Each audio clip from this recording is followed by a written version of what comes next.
بسم الله الرحمن الرحيم marka hore waxaan u mahadcelinayaa guddoonka golaha shacabka iyo mudanayaasha golaha shacabka oo maanta meel mariyay xeerka wax ka beddelka saxaafadda kaasoo mudnaan gaar ah inoo leh haddaan nahay dhammaan ama mudnaan gaar u leh qaranka Soomaaliyeed sidaan wada ogtihiin xeerkan wuxuu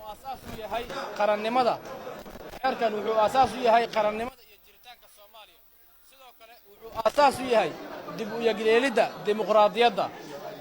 sida aan wada ogtihiin warbaahinta waa tooshka iftiimiya mugdigaas oo ah musuqmaasuqa maamul xumada xaqiiqdii xeerkan wax badan ayaan aaminsanahay inuu inoo qaban doono sidoo kalena wuxuu ilaalin doonaa warbaahinta gaarka loo leeyahay iyo tan dawladaba guud ahaan sidoo kale wuxuu ilaalin doonaa wariyaasha wax badan ayuu inoo tari doonaa